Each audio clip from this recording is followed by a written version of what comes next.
Harold is 72 years old, a retired postal worker from Ohio.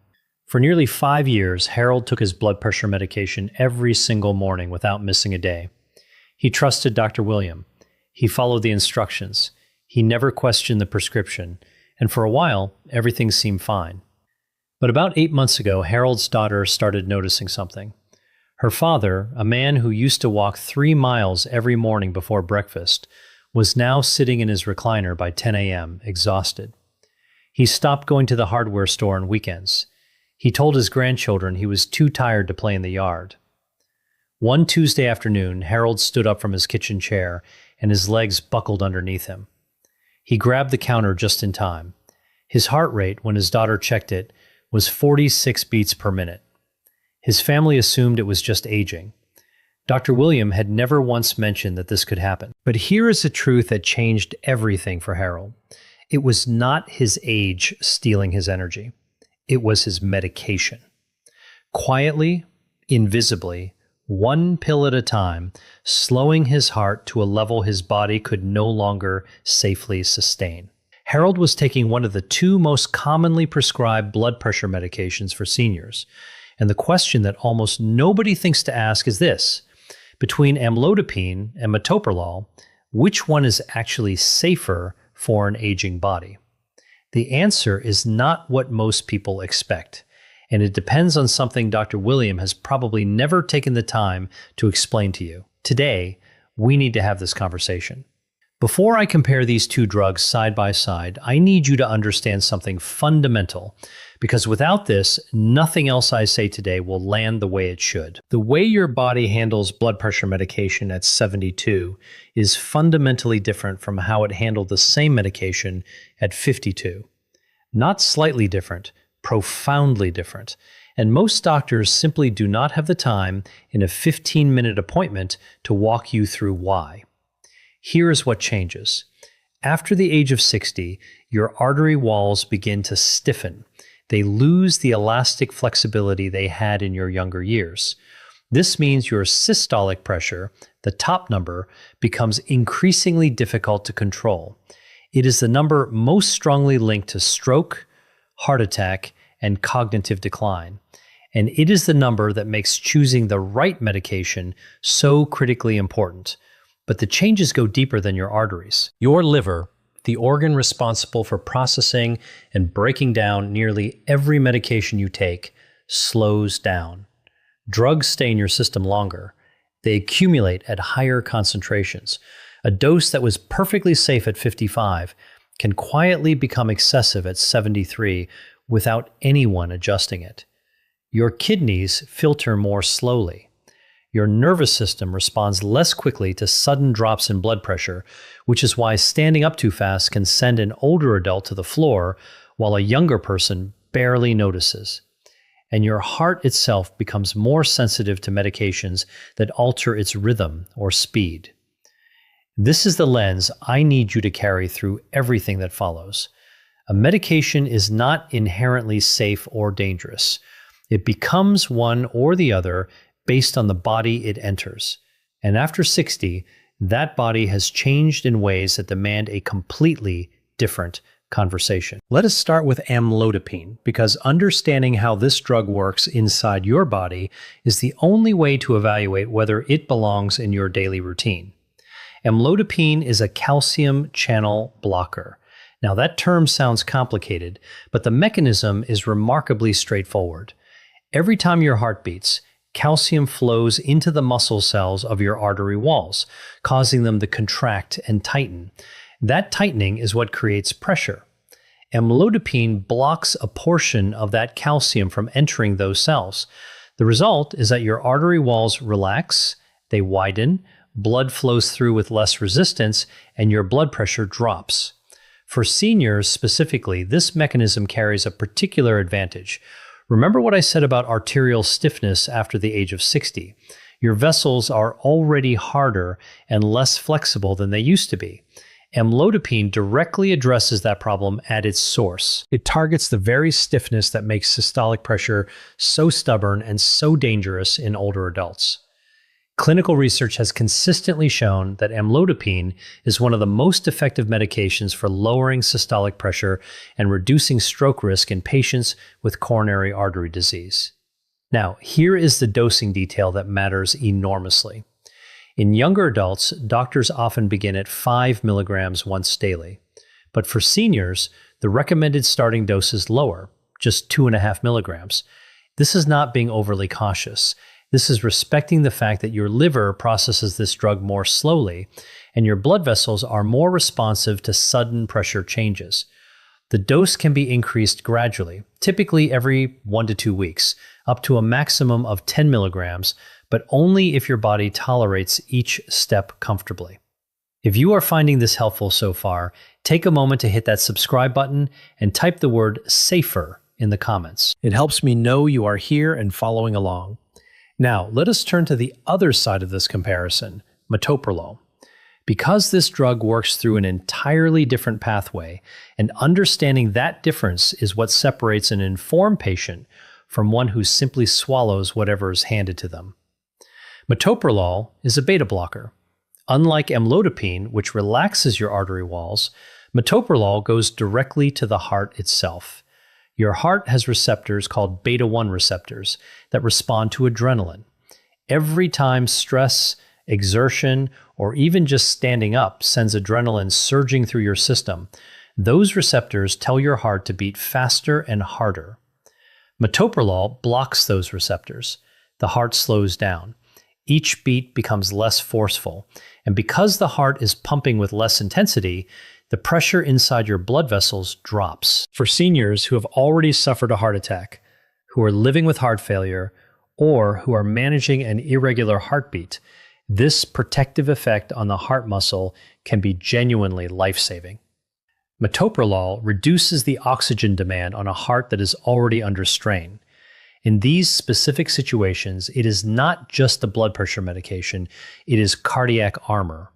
But the dosing for seniors requires serious caution. Doctors typically start at 25 to 50 milligrams of the succinate form, significantly lower than what a younger adult might receive.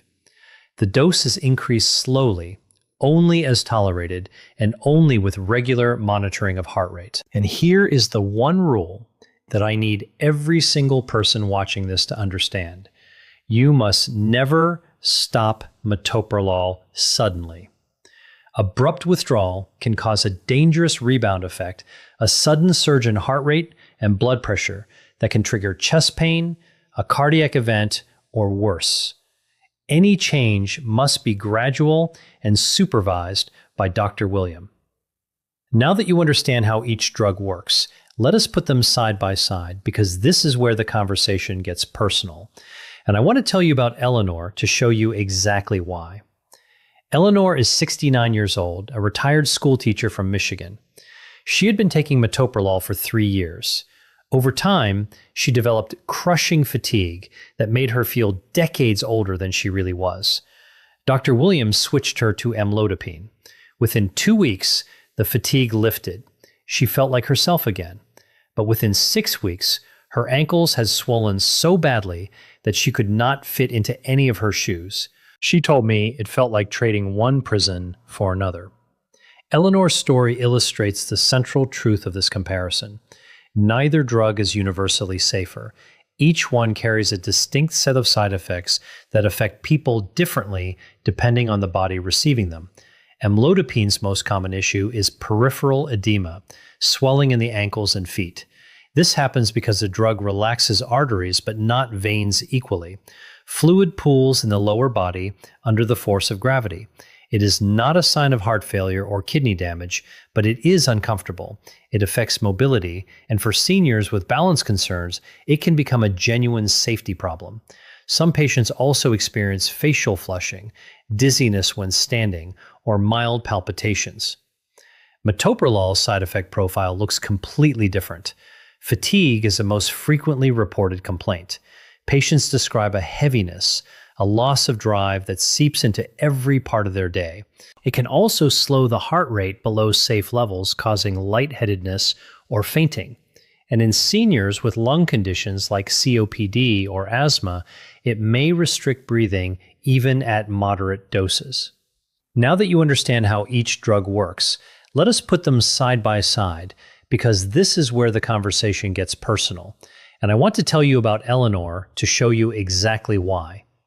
Eleanor is 69 years old, a retired school teacher from Michigan. She had been taking Metoprolol for 3 years. Over time, she developed crushing fatigue that made her feel decades older than she was. Dr. Williams switched her to Amlodipine. Within 2 weeks, the fatigue lifted. She felt like herself again.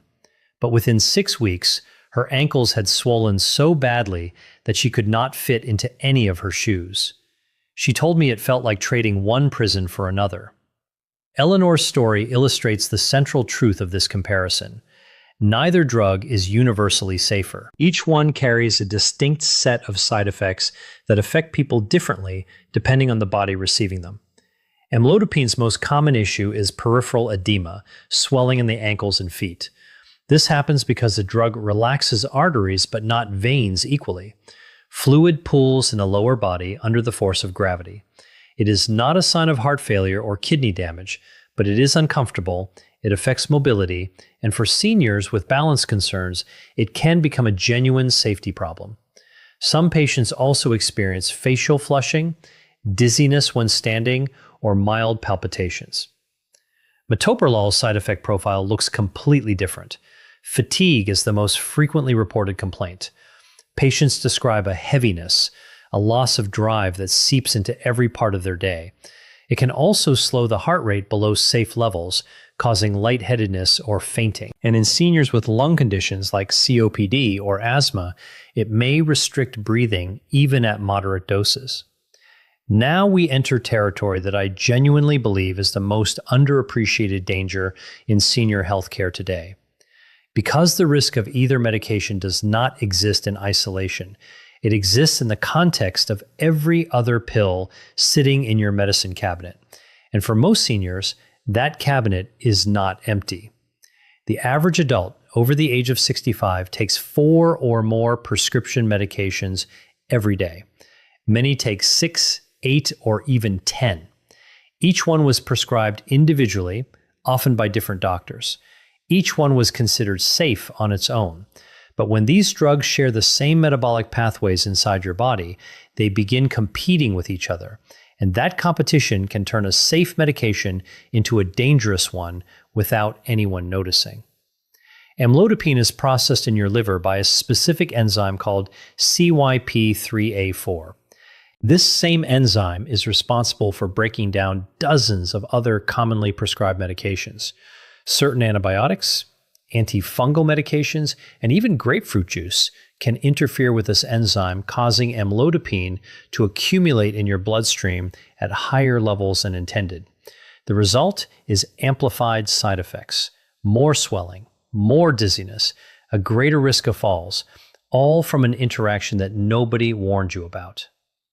Metoprolol carries its own interaction risks. When combined with other heart medications, such as digoxin, or stacked alongside additional blood pressure medications, it can slow your heart rate to critically low levels. The fatigue becomes more severe, the risk of fainting increases dramatically, and the margin of safety narrows significantly. Here is the part that concerns me the most. These interactions are not rare or unusual cases. They are happening right now in millions of seniors whose medication lists have never been reviewed as a complete picture. Individual prescriptions are evaluated in isolation. The cumulative risk remains invisible to everyone, including the patient. So, with everything we have covered, what do the experts actually recommend? Because this is where the clinical evidence meets real-world decision-making, and the answer is more nuanced than most people expect. The American College of Cardiology, the American Heart Association, and the European Society of Hypertension all agree on one fundamental principle. Blood pressure targets for seniors must be individualized. For otherwise healthy older adults, aiming for a systolic blood pressure below 130 is generally recommended.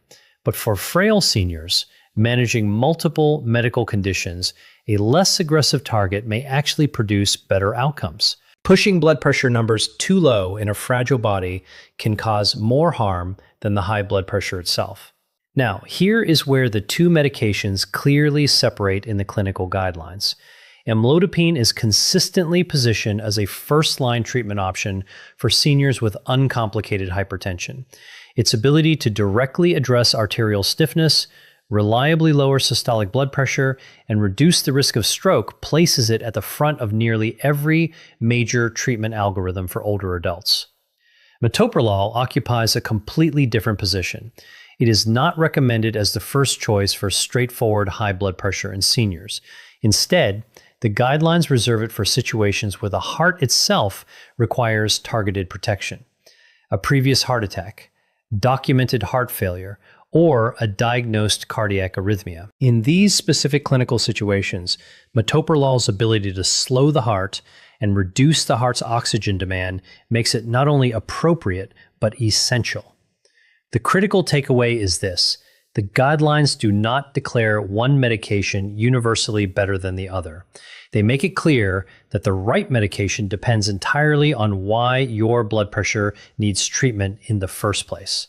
The diagnosis behind the prescription matters just as much as the prescription itself.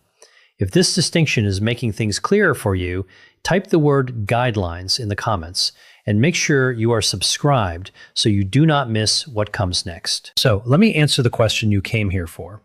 Between amlodipine and metoprolol, which one is actually safer for seniors? Here is the honest answer. Neither medication is inherently safer. The safer medication is the one that matches your specific body, your specific heart, and your specific health history. Amlodipine is a stronger choice when your primary issue is high blood pressure caused by stiff, aging arteries, and there is no underlying heart condition that requires additional protection. Metoprolol becomes a stronger choice when your heart has already been damaged, when your heart rhythm is unstable, or when reducing the heart's workload is the priority above everything else. But knowing this is not enough. You need to walk into your next appointment prepared to have the conversation that ensures Dr. William is making this decision with your complete health picture in mind. So here are 5 questions I want you to write down, save on your phone, and bring to every medication review from this day forward. Question 1. Based on my specific health profile, is this medication the most appropriate first-line option for someone my age? Question 2. What side effects should I watch for during the first 4 weeks, and at what point should I contact you? Question 3. Has my complete medication list been reviewed for possible interactions with this prescription? Question 4. What is my target blood pressure, and has that target been adjusted for my age and overall health condition? Question 5. How often should we reassess whether this medication is still the right fit for me? And is there a point where we should consider lowering the dose or switching to another medication? Any physician who values your partnership in your own healthcare will welcome these questions. They will not see you as a difficult patient. They will see you as an informed one. Now, I want to take you back to Harold, the 72-year-old retired postal worker who grabbed his kitchen counter just in time to stop himself from collapsing onto the floor. The man whose family believed he was simply getting older when in reality, his medication was quietly draining the energy from his everyday life. After that frightening afternoon, Harold's daughter insisted on a complete medication review. Dr. William looked at the entire picture, his medical history, his heart function, and all of his other prescriptions, and made a carefully supervised transition from metoprolol to amlodipine, beginning with a conservative starting dose. The transition was gradual, closely monitored, and adjusted over several weeks. Within 2 months, Harold's resting heart rate returned to a healthy range.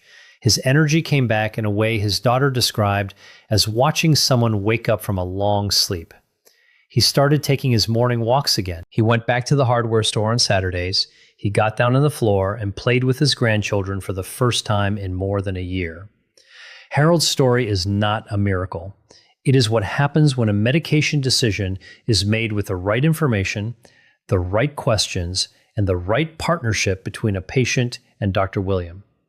Your blood pressure medication is not a small detail that should be managed on autopilot. It is a decision that deserves your full attention, your active involvement, and Dr. Williams' careful consideration of who you are today, not who you were when the prescription was first written. This video is for educational purposes only and does not replace the advice of your personal physician. Never stop, start, or change your medication without first consulting Dr. William.